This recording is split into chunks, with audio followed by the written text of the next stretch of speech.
오늘 본문의 말씀, 이들은 누굴까?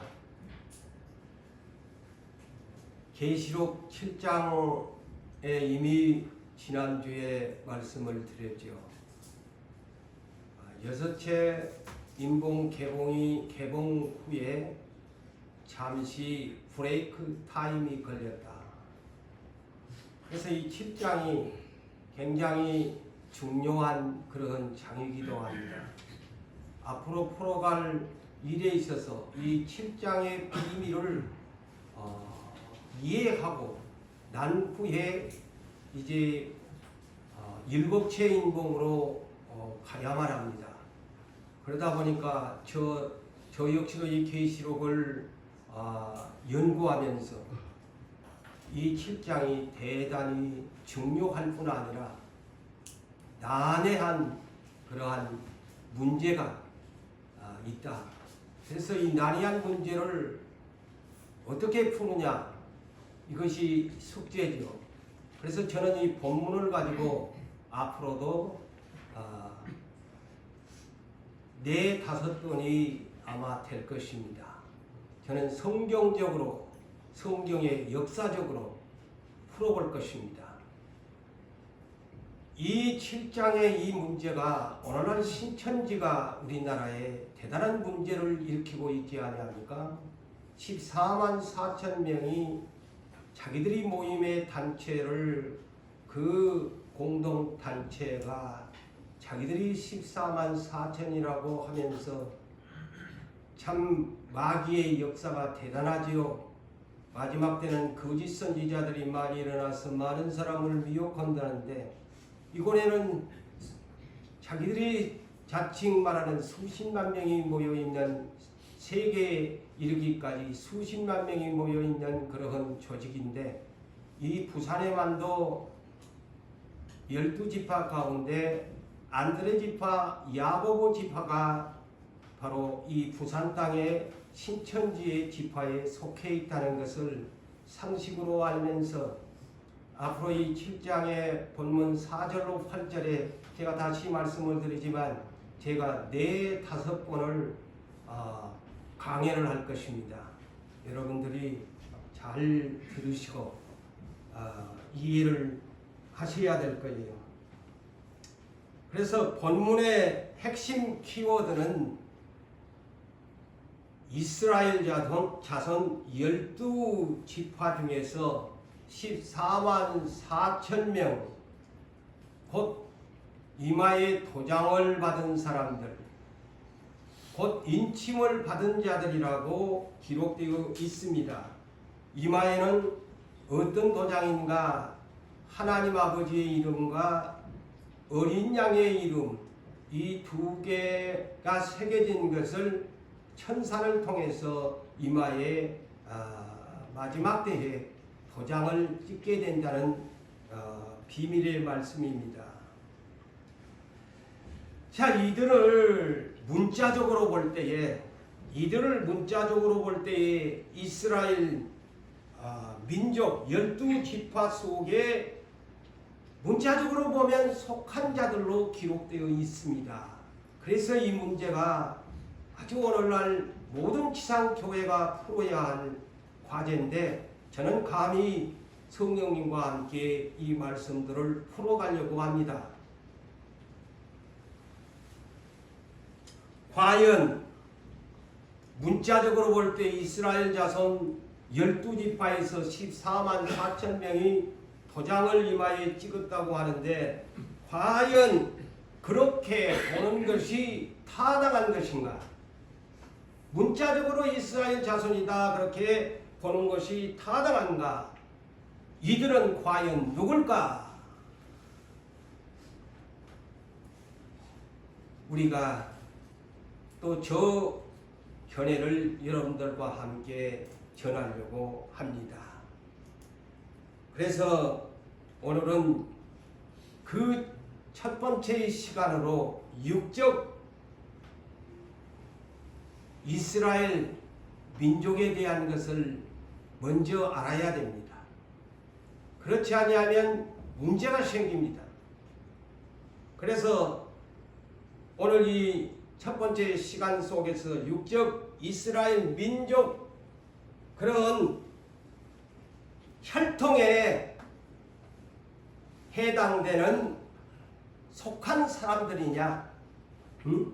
문자적으로 볼 때에 그러면 육적인 이스라엘 혈통의 사람들인데 이대로 문자적으로 볼 것이냐? 아니면 영적 이스라엘 상징적인 민족으로 볼 것인가? 앞으로 그것을 제가 성경적으로 풀겠습니다. 그래서 지금부터 여러분들이 이 7장은 대단히 중요합니다. 지금부터 구체적으로 여기에 대한 것을 살펴보도록 그렇게 하겠습니다. 그래서 먼저 육적 이스라엘 혈통의 계보와 먼저 이스라엘 육적 이스라엘의 혈통적 계보와 역사적인 내역을 우리가 먼저 알아야 이 문제에 덫에 걸리지 않습니다. 이걸 가장 기초입니다. 육적 이스라엘의 혈통 계보와 성경의 역사적 내역을 알아야 됩니다. 자, 그렇다면 여러분이 잘 알지만 천시간은 약간의 지루한 면도 없지 않아 있을 것입니다만 이거의 기초가 되지 아니하면 이 7장의 14만 4천을 신천지같이 풉니다. 문자적으로 풀어버릴 수 있습니다. 아브라함이 창세기 12장 너무나 잘 알죠. 이분을 하나님께서 갈대아 우르에서 불러냅니다. 곧 메소포타미아 지역에서 살았던 아브라함. 그의 고향은 갈대아 우르. 문명의 발상지 메소포타미아 문명의 발상 지역의 유브라데 강 하류, 오늘날로 말할 것 같으면 이라크 남부 지역에서 살았던 사람입니다. 이것은 기본적으로 여러분이 상식적으로 알고 계세요. 이라크 남부지 유브라데 하류 강가에 살았던 아브라함. 그의 아버지 이름은 창세기 11장과 12장에 나오지만 테라라는 사람인데 이 사람은 직업이 무엇이었느냐? 우상을 만들어서 살아가는 우상의 집에 속합니다. 그런데 이 집에 아브라함이 셈의 후예로서 테라의 아들로 태어났지요. 그렇지만 이 테라의 우상집에서 하나님께서 아브라함을 네 아비 본토 친척 아비 집에서 떠나라 하잖아요. 그러니까 결국에 아브라함만을 선택합니다. 글자 그대로 하나님께서는 아브라함과 사라만 선택했지요. 뭐 조카 노시 따오지만은 결국에는 어떻게 됩니까? 모압과 암몬의 조상이 되어버리잖아요. 그것을 여러분이 아셔야 돼요. 테라도 택한 것이 아닙니다. 유일하게 믿음의 조상으로 아브라함을 선택을 했지요. 그래서 아브라함이 이 명령을 바꿔서 히브리서 11장 8절에 하나님이 부르실 때 믿음으로 갈 바를 알지 못하고 나아갔다. 순종했다. 갈 바를 어떻게 가야 될지 머나먼 길 이라크 남부지역 유브라데 하류에 산 사람이 참 어디가 가나안 땅이 어딘지를 알지도 못하는데 여러분 얼마나 그 순종이 어렵겠습니까? 그런데 오늘날 저나 여러분들 조그마한 일에도 just do it 망설이지 말고 순종해라 해라 하면은 다 핑계대고 이유 붙이는데 아브라함은 자기 고향에서 타국으로 가라는데 오늘날은 내비게이션이 있지만은 그때 무슨 내비게이션이 하늘에 별자리 보고 따라가는데 그래서 순종해서 마침내 그가 가나안 땅에 도착하지요.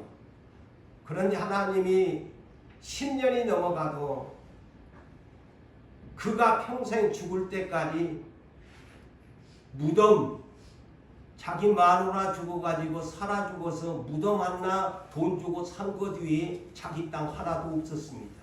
약속받은 사람입니다. 예? 우리가 잘 이해하셔야 돼요. 우리 역시도 마찬가지죠. 그런데 그 땅을 하나님이 주신다고 해서 가나안 땅에서 어떻게 살았냐? 땅이 없으니까 나그네처럼 거류민으로 살았다.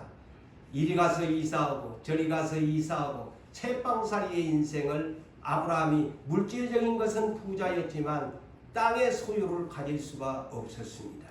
이 사실을 여러분이 바르게 성경적으로 이해해야 됩니다. 그래서 창세기 15장에 어느 날 아브라함도 사람인지라 하나님과의 대화의 만남 속에서 의문을 가질 수밖에 없었죠. 그런데 하나님이 아브라함을 찾아왔습니다. 찾아와서 하나님과 만난 가운데서 창세기 15장 7절에서 21절까지의 내용 중에서 주요한 부분만 소개한다면 하나님이 아브라함에게 이렇게 말씀합니다. 나는 이 땅을, 가나안 땅을 너에게 주어서 너에게 주어 소유를 삼게 해주겠다. 응? 소유를 삼게 해주겠다. 그랬는데 그 땅 자기가 소유했습니까? 소유 못했습니다. 약 480년 만에 아브라함의 자손들이 가나안 땅을 소유합니다. 자, 이 애언이라는 것이 그렇더만요.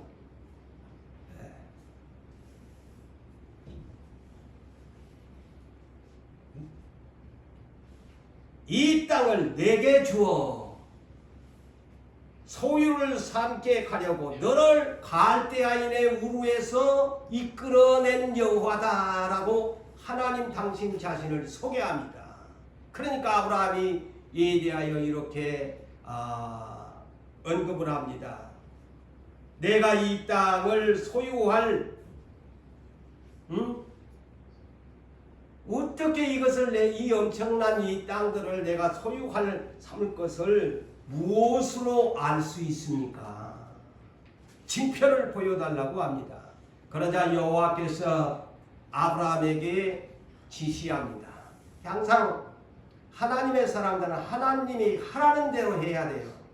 그러니까 아브라함이 자 어떻게 해야 됩니까? 그러니까 오늘날 소위 말하면 제물을 드리는 예배를 드리라고 합니다. 그래서 그것도 그냥 네 맘대로 드리라는 것이 아니고 하나님이 원하는 예배를 드리라고 합니다. 그래서 오늘날도 예배 드리는 사람들은 성경에서 배웠다면 하나님이 원하는 예배를 드려야지 자기 중심적인 예배를 드려놓고 가인처럼 안 받아주면 얼굴이 울그락불그락 한단 말이죠. 하나님이 원하는 조건을 갖추고 예배를 드려줘야 됩니다. 그러니까 하나님 뭐라고 해요? 너한테 내가 보여줄 것인데 내가 원하는 대로 3년 된 암소를 잡고 3년 된 암염소를 잡고 그리고 3년 된 순양과 산비둘기와 그리고 집비둘기 새끼를 가지고 제사를 드려라. 그리하면 내가 너에게 만나주겠다. 그 비밀을 가르쳐주겠다는 것이죠. 그래서 아브라함이 그 제사를 지내지요. 자, 해질 무렵에 하나님은 아브라함을 어떻게 징표로 만나주느냐? 징표로 만나줍니다. 제사를 드리고 난 해질 때에 아브라함을 깊이 잠이 들게 만드시고 그 다음에 두 번째는 꿈인데 꿈속에서 아주 두렵고 떨리는 흑암이 깊고 두려운 중에 임하십니다. 이렇게 두렵고 떨리게 임하시고 깊이 잠든 가운데서 꿈속에서 하나님이 그 징표를 보여주면서 너는 반드시 알라 하나님의 음성이 들립니다. 그러면서 6가지의 내용을 약속을 합니다. 너의 자손이 이 땅에서 객이 될 것이다. 아니 약속이 약속을 해주놓고 첫 마디가 이방의 객이 된대요. 이방 땅에서 너희 자손이 객이 될 것이다. 객이 뭡니까? 나그네지요. 땅 한 평 없이 살아가는 거류민이지요. 객이 될 것이고 또한 그들을 그 이방 땅에서 그들을 섬기겠고 그들은 또한 400년 동안 너희 자손을 괴롭힐 것이다. 아이고 세상에 좋지도 않은 약속이야. 아니 무슨 축복을 해준다는 소리가 아니고 400년 동안이나 그 민족이 네 자손들을 괴롭힌대. 그 다음에 그들이 섬기는 나라를 그런데 세 번째는 그 나라 이집트인데 그 나라를 내가 그 다음에는 400년 후에는 내가 징벌할 거다. 하나님의 시간표를 말해줍니다. 내가 징벌할 것이다. 그리고 그 후에 너희가 400년 후에 큰 재물을 이끌고 나오게 된다. 네 번째입니다. 그래 다섯 번째. 근데 너는 그것을 못 보고 너는 그것을 보지 못하고 장수하다가 평안히 조상에게로 돌아가리라. 너는 그걸 못 본다. 그래 아브라함이 몇 세에 죽었어요? 175세에 세 여자를 거느렸지요. 그래서 아들이 8명을 낳았지요.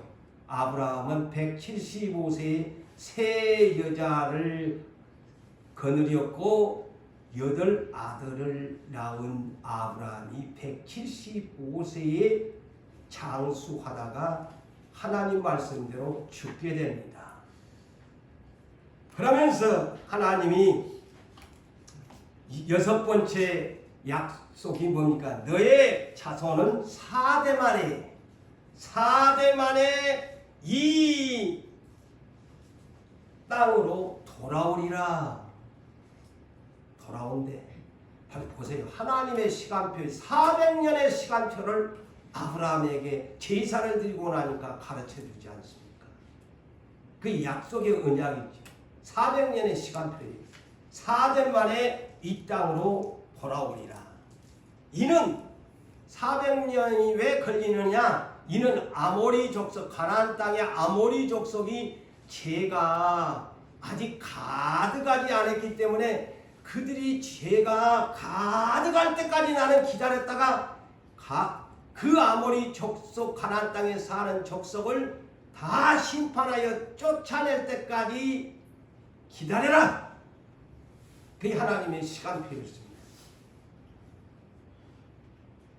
그래서 다시 이것을 줄인다면 4대가 누굽니까? 아브라함, 이삭, 야곱, 요셉의 11 형제들 12형제가 4대지요.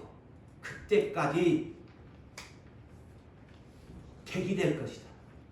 애국 땅에서 살게 될 것이다.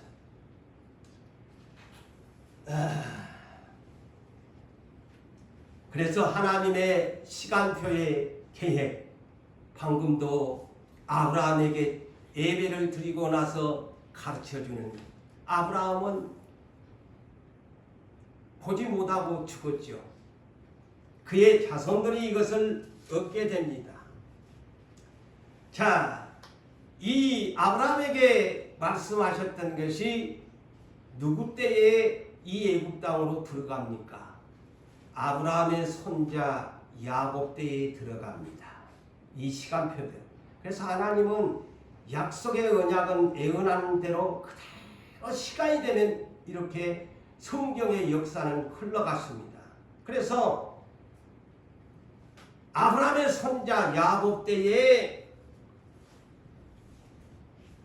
이 애굽으로 가지 않습니까? 여러분이 잘 알잖아요. 애굽으로 갑니다. 그런데 이것도 철저하게 하나님은 준비한 과정에서 이 일을 이끌어갑니다. 그냥 막 야곱이 그냥 들어갔단다 그런 것이 아니야.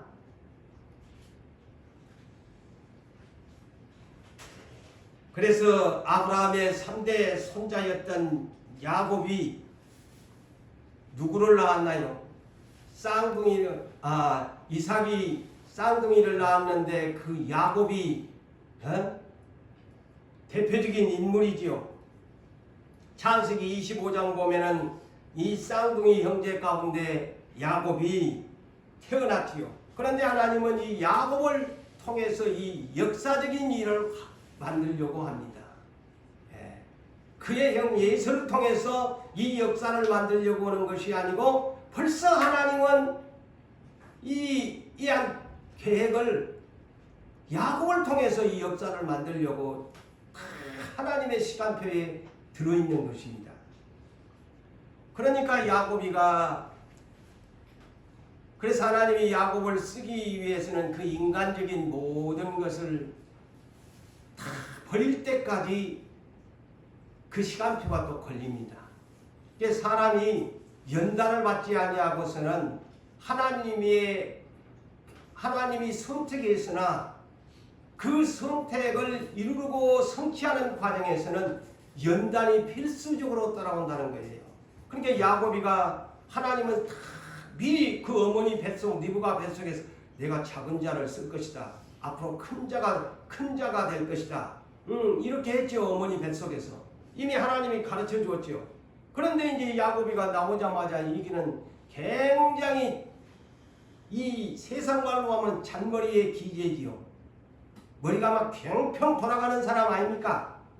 그러다 보니까 자기 형한테도 팥죽 한 그릇, 보편적인 사람 같으면 팥죽 한 그릇 그냥 아이고 형님이 배고프니까 그냥 형님 피곤하시죠? 내가 썼는데 팥죽 한 그릇. 그런데 이거는 장사꾼 노릇을 하잖아요. 형님 이 팥죽 줄 테니까 장작권 팔아라. 이 세상 말로 하면 싸가지가 바가지야. 자기 형한테 장작권을 배고픈 형한테 팔아라는 거야. 사기꾼이야 한마디로.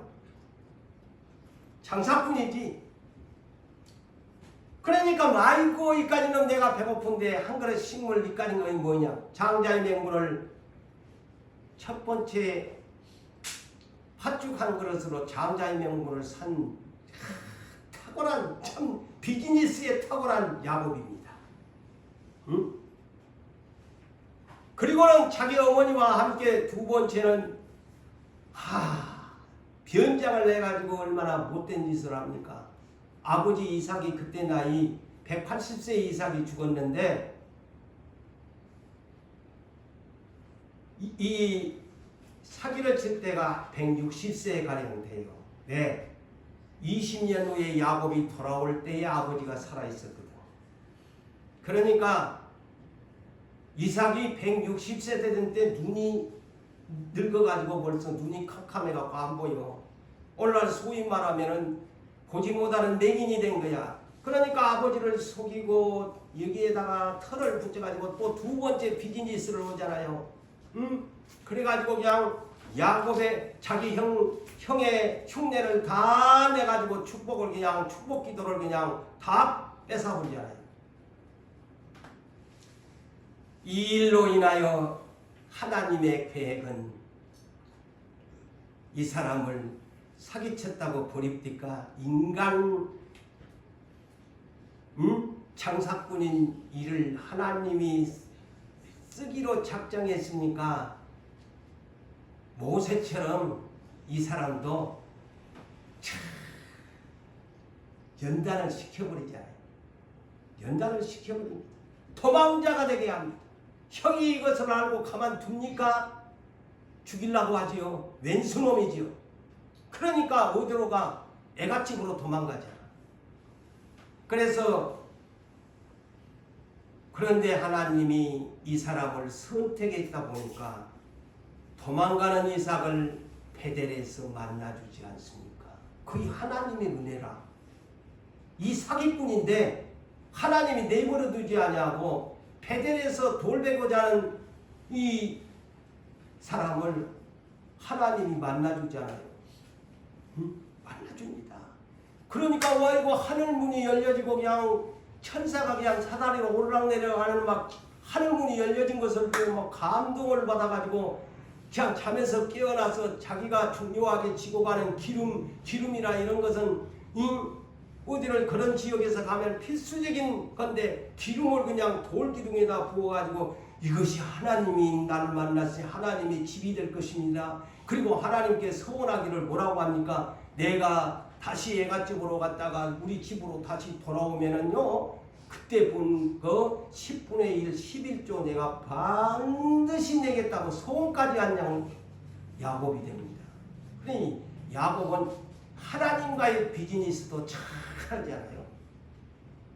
세상적인 비즈니스도 잘했는데 하나님 앞에 그러잖아요. 나 11조 낼게요. 나 11조 분명히 돌아오게 해주면 11조 냅니다. 하나님과의 비즈니스도 잘하잖아요.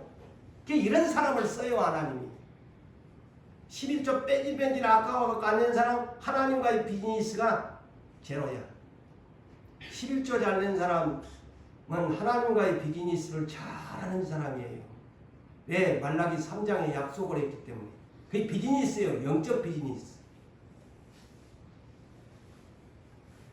자, 애갓집에 이제 왔는데 애갓집에서 왜 이를 들어야 하냐면 이 성경의 역사를 알아야 계시록이 풀어져요.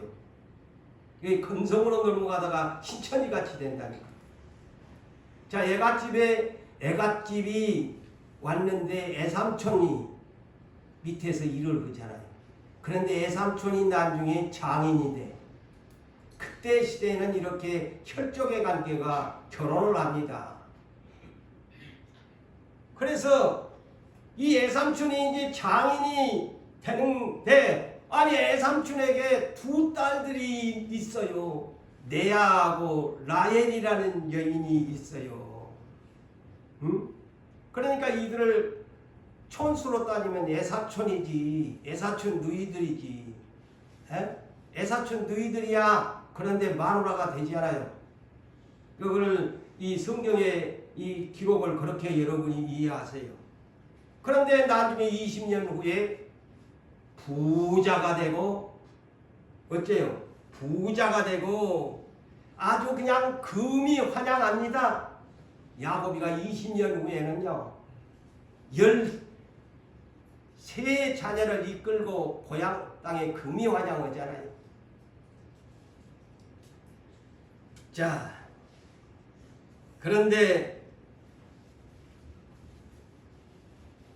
그가 금이 환영하면서 돌아오는데 부자 돼가지고 휘바람 불면서 왔을 겁니다. 근데 느닷없이 형 예서가 400명의 군대를 이끌고 자기를 잡으러 온다는 소리가 들으니까 그냥 아이고 오줌이 쌀 정도로 그냥 놀래본 거예요. 두려워 뜬 거예요.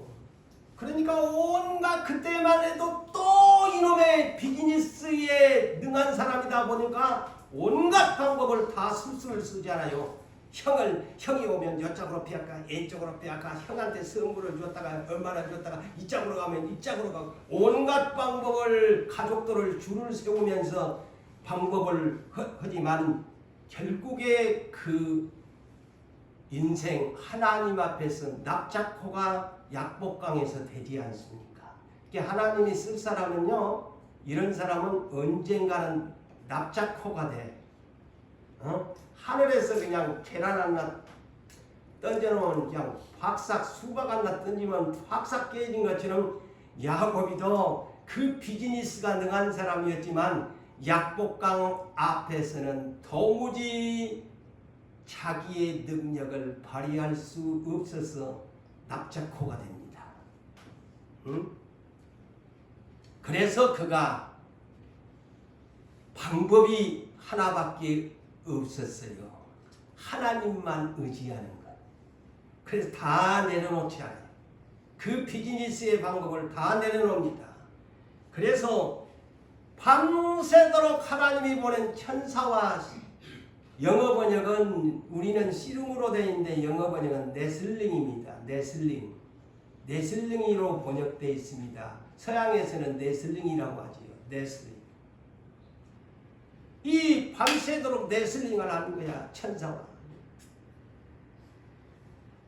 그런데 일부러 천사가 줬겠지요. 천사가 뭐 이까지 놈 인간 허벅지를 내리쳐도 한두 뼈를 뿌라놔도 야곱이가 얼마나 비즈니스에도 끈질긴 사람이고 진짜 이 사람 비즈니스 끈질긴 사람이에요. 그게 이 출세를 하고 성공하는 거예요. 하나님하고도 끈질기잖아요. 내슬링을 하는데 안 놓아주는 거예요. 야, 날이 밝아온다. 좀 제발 놔둬. 온답니다. 그냥 부르독이 그냥 물고 늘어진 것처럼 하니까 그래, 내가 졌다. 네 이름이 뭐고? 야곱입니다. 야, 야곱이라고 다시는 부르지 마라. 너 이스라엘이라고 해라. 자, 그래서 이스라엘을 먼저 여러분이 역사적인 성경을 이해하셔야 계시록 본문을 풀어갈 수 있습니다. 그래서 제가 지금 설명한 거예요. 이스라엘이라고 해라. 왜냐? 이는 하나님과 및 사람과 겨루어 이기었습니다. 그래서 이스라엘이라는 말이 이긴 자라는 뜻이야. 그래서 계시록 21장 7절에도 새 하늘과 새 땅에 누구를 상속해 준다고요? 이기는 자. 이기는 자. 그 자가 나는 그의 하나님이 되고 그는 내 아들이 되리라. 이기는 자에게 새 하늘과 새 땅을 상속해 주겠다.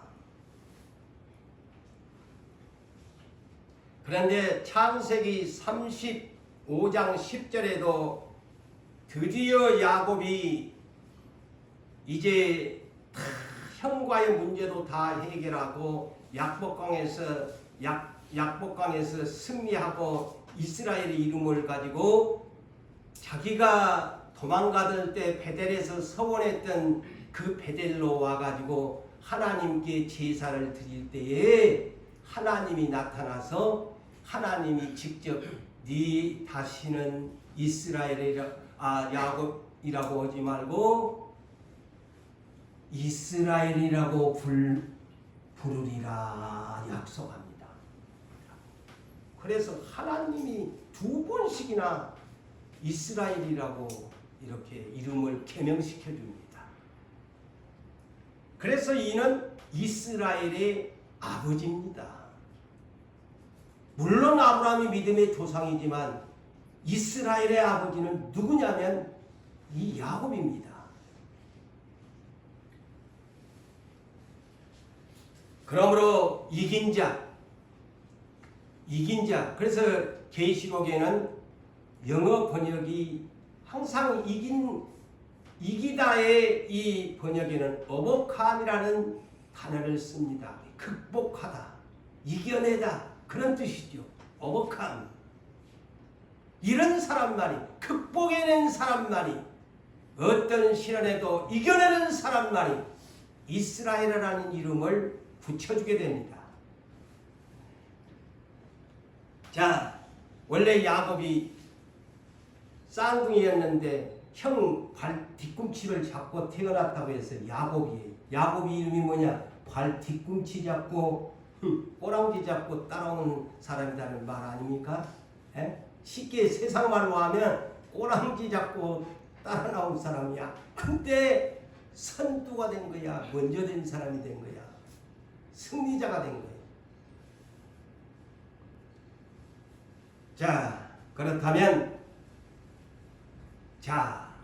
그가 이스라엘이라는 이름을 마침내 하나님께 받았지요. 그렇다면 아브라함을 통해서 본다면 그 자손이 그 가나안을 주겠다고 했는데 야곱에게는 12 아들이 태어나게 됩니다. 자, 이스라엘이라는 이름을 얻은 이 사람에게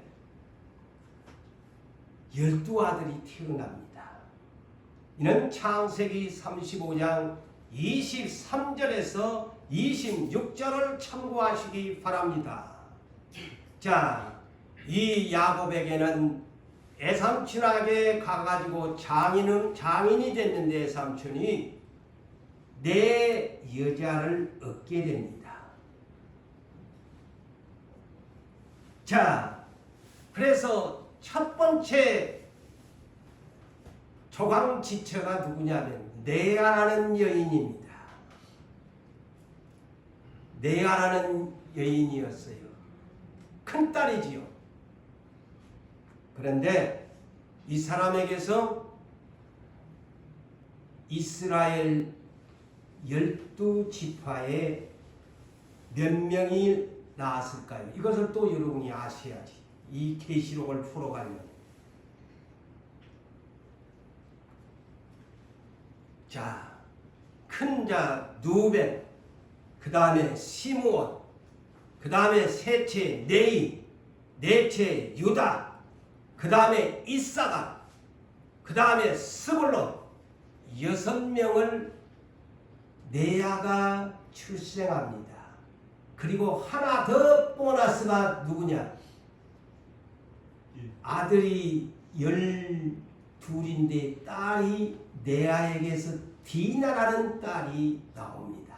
그래서 레아가 무려 7명의 자식을 낳아서 그것도 부족해가지고 자기의 시종 여종으로 부리는 실바를 또 남편에게 참 모두 다 참 속이 좋지요, 그지요? 경쟁심이 이렇게 겁납니다. 이 역사적인 것을 보면 오늘날 남편이 조그만 바람 피웠다가 막 난리나고 막 이혼 당장 할 건데 여기는 아니 7을 나가 갖고도 부족해가지고 더 날라고 동생한테 안 빌리려고 실바라는 여종을 남편에게 줍니다. 자식은 낳았어요. 그래서 2명을 낳았는데 갓지파, 아셀지파를 낳게 됩니다. 그래서 무려 레아는 8명의 아들과 딸 하나 9명을 레아가 소유하게 됩니다. 그런데 야곱이 애삼촌 집에 와가지고 첫눈에 반한 여인이 이 조강지처 레아가 아닙니다. 첫눈에 그냥 외모에 아마 잘 이뻤는 것 같아. 나엘이 첫눈에 반했는데 장인이 애삼촌이 안 줘. 그냥 큰딸부터 밤에 그냥 여버리고. 그래서 무려 나엘이라는 이 여인을 얻기 위해서 무려 14년 동안이나 세상 말로 머슴살이를 한 거 아니오? 에? 머슴살이를 한 거야. 그런데 하나님은 재미진 분이야. 요셉이라는 그 유명한 사람을 주시기 전에 이 나엘이라는 여자의 태문을 열어주지를 않습니다. 그러니까 이 나엘이라는 여자가 야곱이는 그냥 첫눈에 반해서 이 나엘을 엄청 사랑하는데 사랑하는 만큼 이 나엘에게서 자식을 하나님이 안 주니까 부부지간에 쌈박질을 한 거에 그 성경에 나오잖아. 그러니까 나엘이 그냥 남편 야곱한테 막 자식이 안 난다고 막 이랬으니까 내가 하나님을 대신해 야곱이가 막 나한테 또 부부싸움까지 일어났지 않아요. 성경의 이 내용을 보면은. 그런데 이 두 형제 자매가 자식 낳기 경쟁을 하잖아요. 그래가지고 마침내 나엘이 요셉과 누구를 낳아요? 베냐민을 낳습니다. 그 유명한 요셉을 낳습니다. 그래서 그 유명한 사람들이 나올 때는 항시 하나님, 사무엘도 그러잖아요. 그 어머니 그냥 태문을 딱 닫아놓고 기도시켜가지고 울게 만들고 그냥 예간장을 그냥 태우잖아요. 요셉도 그래요. 요셉도 안 줘. 예? 그러니까 이제 2명밖에 안 되잖아. 그러니까 이 또 얼마나 이 나엘이 시기심이 질투가 강한지요. 어? 자기 여종 비라를 갖다가 남편에게 주어가지고 낳았는데 또 여기도 2명밖에 안 나와. 그래가지고 단과 납달리 이와 같이 이렇게 자식을 12지파의 를 이제 하나님이 만드셨어요. 근데 또 쓸 사람을 하나님이 성경의 역사에 누구? 요셉. 이 사람을 또 쓰려고 준비를 하십니다. 야곱을 통해 가지고 12명을 다 이스라엘 지파를 만들어 놓고는 그 다음에 또 요셉이를 또 연단합니다. 하나님이 요셉이를 연단해 가지고 야곱이가 요셉을 엄청 사랑합니다. 다른 11아들보다도 10아들보다도 더 사랑해. 색동저고리를 입혀주고 제일 오늘날 같으면 브랜드 옷은 쉽게 얘기하면 다른 아들들한테는 안 주고 이 요셉한테만 브랜드 옷을 입힌 게야. 그러니까 이 형제들이 얼마나 믿겠어. 그런데 이 요셉이가 어느 날 꿈을 꾸어가지고 막 해가 달이 별이 절을 하느니 11별단이 자기한테 엎드려가지고 절을 하느니 그러니까 또 형제들이 그냥 미워가지고 저놈 새끼 그냥 해가지고 애굽으로 팔아버립니다. 보세요. 하나님의 계획이 아브라함의 할아버지에게 약속했던 것을 하나님이 지키려고 4대의 요셉이를 애굽 땅으로 팔려가게 하는 하나님의 시간표를 보십시오. 예. 그러니까 그 시대에 살던 예언이 안 맞네 하는데 이 성경의 역사는 지켜보니까 이렇게 그래 돼가고 있잖아요. 요셉이를 연단을 시키잖아요. 그런데 요셉이가 그곳에서 온갖 옥살이 다 끝내고 17세에 꿈을 꾸었다가 13년 30세에 애굽의 총리가 돼가지고 7년 환난을 준비해서 애굽의 이집트의 위인자가 됐어요. 위인자가 됐는데 자 하나님은 또 어떻게 합니까? 자 요셉에게 보내려고 그 지역의 일대를 흉년이 들게 만들어 버리니까 가나안 땅 약속의 땅에 사는 야곱이 먹을 것이 없네. 자기 아버지가 형제들이 먹을 것이 없어서 야곱이가 아들들보다 너희들은 날마다 빈둥빈둥 놀면서 양식 구하러 가지를 않나. 막 아버지가 화를 내고 아들들한테 하니까 맞이 못해가지고 그냥 아들들이 쪼까 좀 똑똑하지를 못하는 것 같아. 그 아버지가 나무라지. 그러니까 이제 애굽으로 가지 않아요. 애굽으로 갔더니만 세상에나 자기들이 팔았던 요셉이가 총리가 돼가지고 곡식을 팔다니. 참 하나님의 시나리오는 재미진 시나리오입니다. 그러면서 이제 요셉이가 총리가 되면서 아버지 하나님의 뜻이 성취가 돼가잖아요. 애굽 땅으로 갑니다. 자, 창세기에는 70명이라고 되어 있는데 스데반 집사는 사도행전 7장에 75인이라고도 구체적으로 기록해 놨습니다. 그래서 70에서 75인이 야곱의 가족이 힘을 쌓아가지고 애굽 땅으로 이주합니다. 애굽 땅으로 이주합니다. 그래서 그들은 고센 땅에서 살게 됩니다. 목축업으로 하게 됩니다.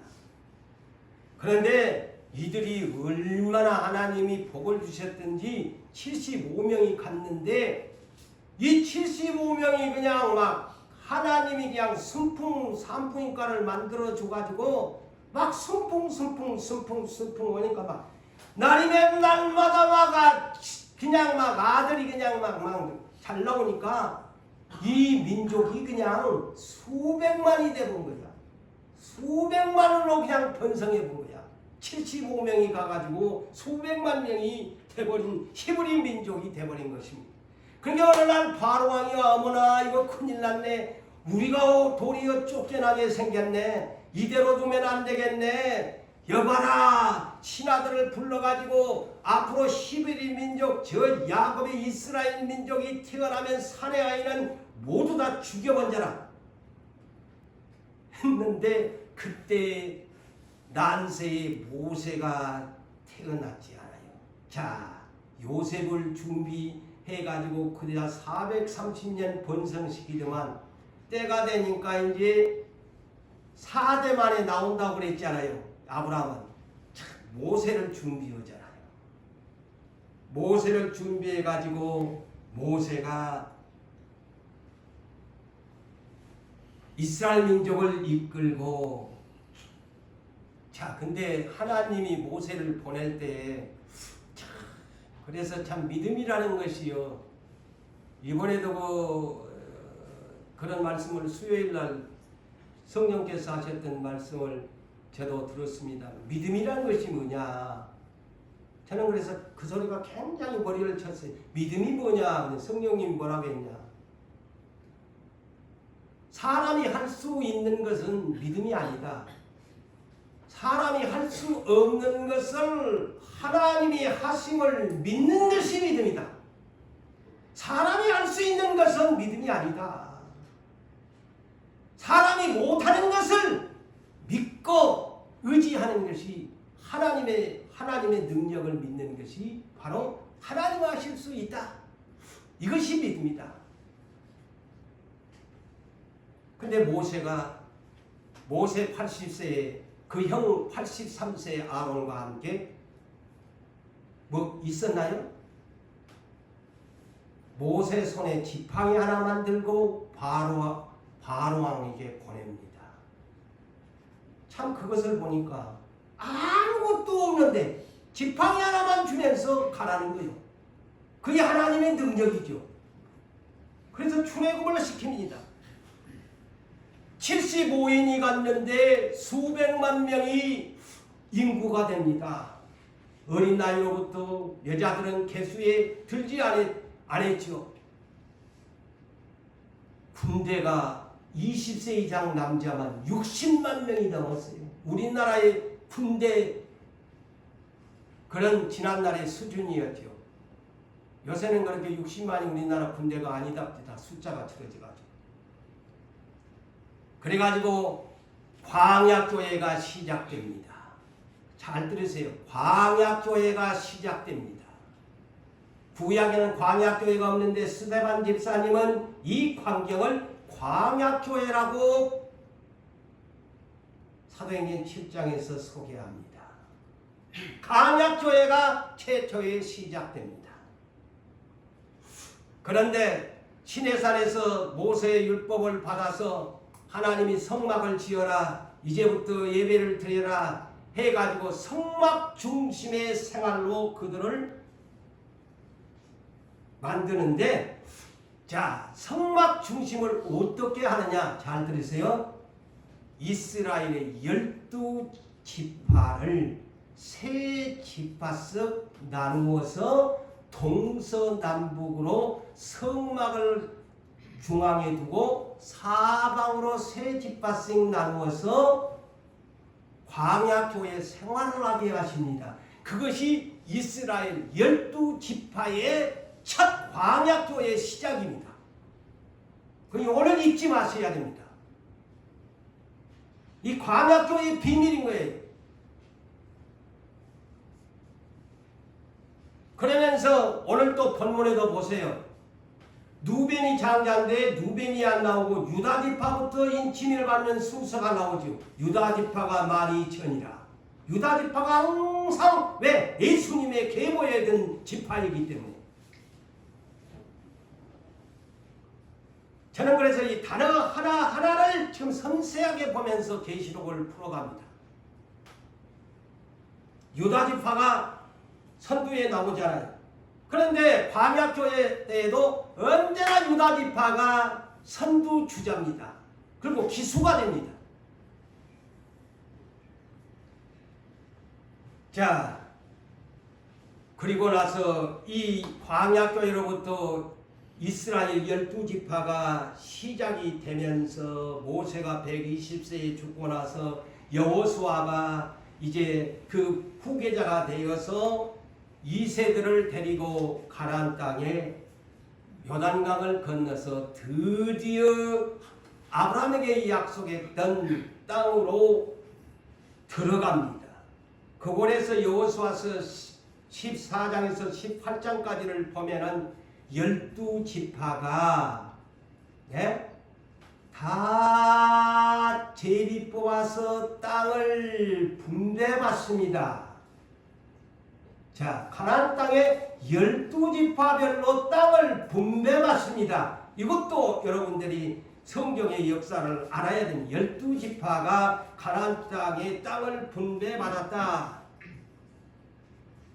그리고 이제 여호수아가 죽고 나니까 이제 사사시대로 들어갑니다. 최초의 첫 번째 사사가 누굽니까?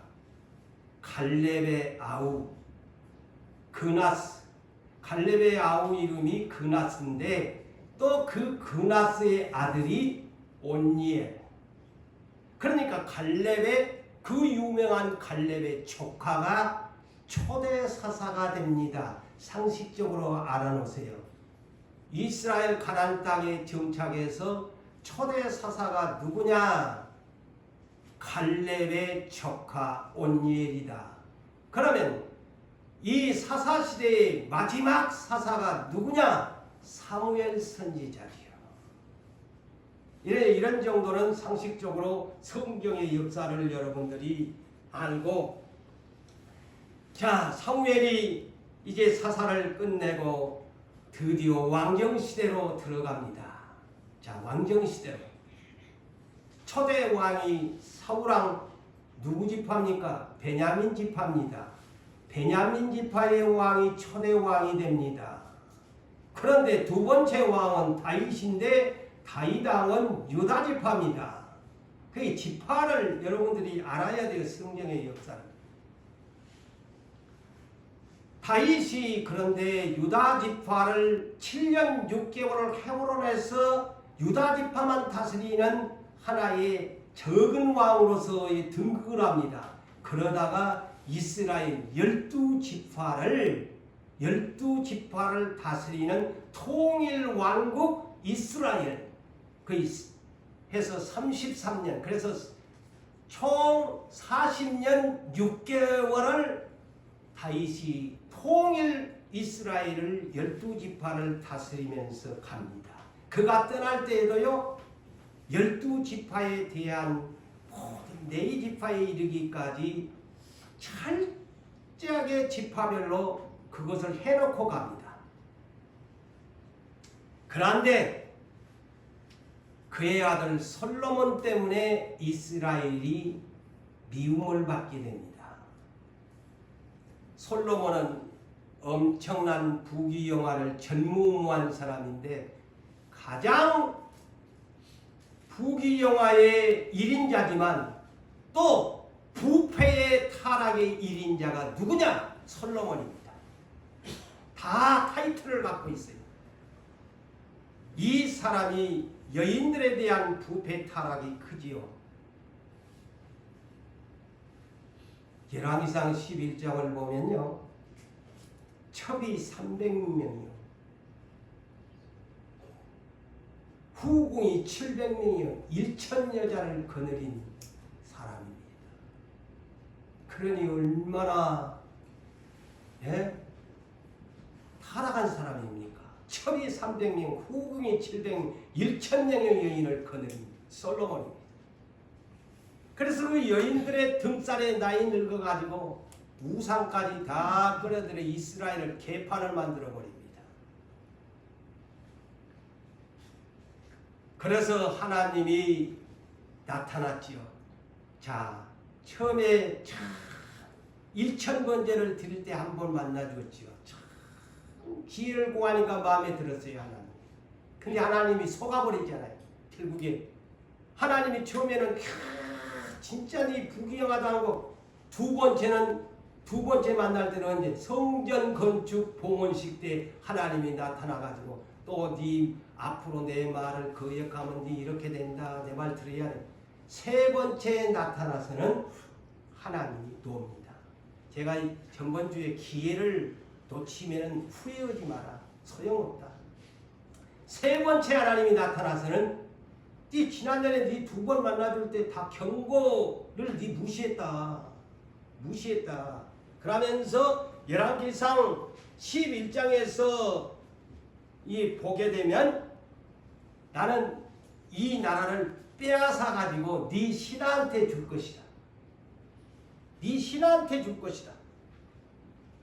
이 나라를 내게서 빼앗아서 내 신하에게 줄 것인데, 그러나 내가 너희 아버지가 걸려가지고 너희 아버지 다윗이 너무 나한테 잘해가지고 아버지를 생각해가지고 다윗을 생각해가지고 이 일을 네 때에는 안 할게. 그런데 네 자식놈 너보한테 내가 이 나라를 찢어버릴 것이다.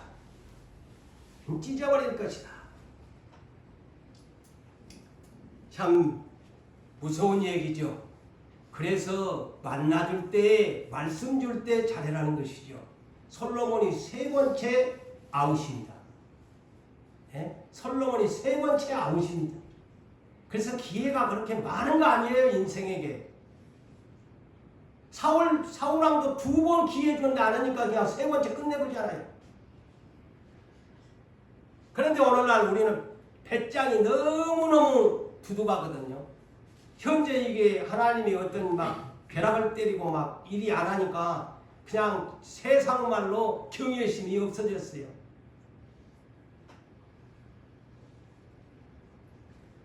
그래가지고 또 하나님이 아이야 선지자를 보내가지고 아이야 선지자가 새 옷을 탁 입고 여로보암한테 왔어요. 솔로몬의 신하 여로보암한테 와가지고 새 옷을 입고 솔로몬한테 여로보암한테 와가지고 새 옷을 12조각으로 쫙쫙 찢는 거예요. 그래가지고 앞으로 10개는 북이스라엘로, 북이스라엘로,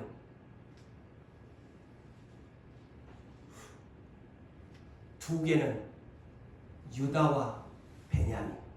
베냐민은 왜 그런 줄 아세요? 사사기를 읽어보면 베냐민이 제일 문제지파예요. 이 싸울 능력을 무능력에, 그래가지고 어쩔 수 없이 유다 지파 예루살렘에 붙어서 합니다. 베냐민 지파가 무능력해 해가지고 사사기 읽어보면 그 비밀이 나옵니다. 왜 베냐민이 이 유다 한 지파만 띄준다고 했는데 베냐민이 그가 붙어갖고 사냐? 사사기 1, 2장을 읽어보면 나와요. 무능력의 지파가. 그래가지고 좀 가서 그냥 도전의식을 가져야 되는데, 그 여러분 상식적으로 그렇게 알아두면 됩니다. 그런데 자, 남북으로 갈라졌는데, 자, 역사를 압시다. 북이스라엘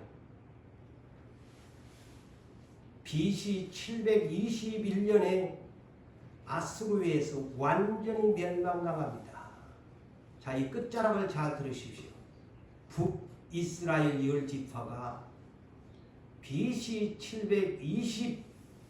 721년에 지금으로부터 2700년이 넘는 그 전에 10지파가 완전히 쑥대밭이 되어버립니다. 멸망당해버리고 합니다. 그래가지고 유다만 예루살렘을 남겨놨지요. 한 지파만. 그게 BC 586년에 여러분이 잘 아는 유다 지파, 예루살렘, 솔로몬 성전이 있는 곳, 바벨론 느부갓네살 왕에 의해서 완전히 쑥대밭이 되고 70년 포로로 바벨론으로 포로로 돌아갑니다. 그러나 다시 돌아옵니다. 그렇지만 이스라엘의 역사는 예수님의 초림 때에 어떤 시대입니까?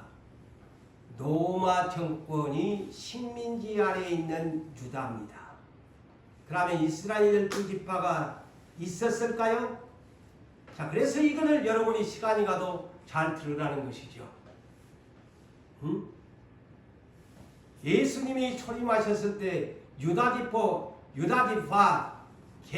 마태복음 1장 1절에서 17절 42대 만에 유다지파로 오셨는데 그 예수님이 예언을 합니다. 마태복음 24장 1절에서 2절에 제자들이 예루살렘 헤롯 성전을 보고서 이야 진짜 아름답다 뷰티풀 하니까 예수님이 얘들아 무엇을 보고 있나? 돌 하나 위에 돌이 없이 저것 다 내가 무너뜨려 버릴 것이다. 새로 시작한다는 것이죠. 예? 그 성전 돌 하나 돌이 그래서 오늘날 이스라엘의 통곡의 벽만 남아 있습니다. 2000년이 돼도 성전을 안 세웁니다. 하나님이. 안 세웁니다. 네?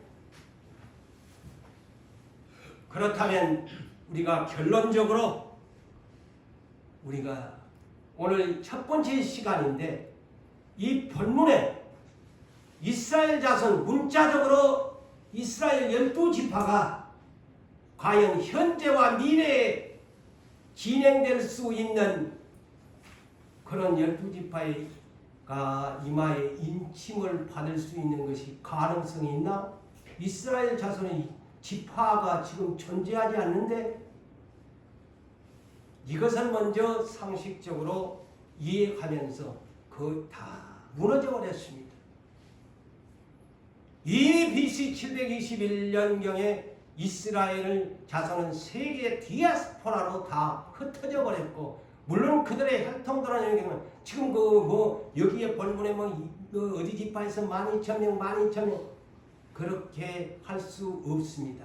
나중에 또 내용을 들어보면은 제가 풀이하는 내용들을 여러분이 반감하지 않고 제가 이 문장을 서너 번 더 한다고 했죠. 이해가 될 것입니다. 사랑하는 성도 여러분들이여 시대가 가까운 걸 알고 깨어서 준비하는 여러분 되시기를 주의 이름으로 축복합니다.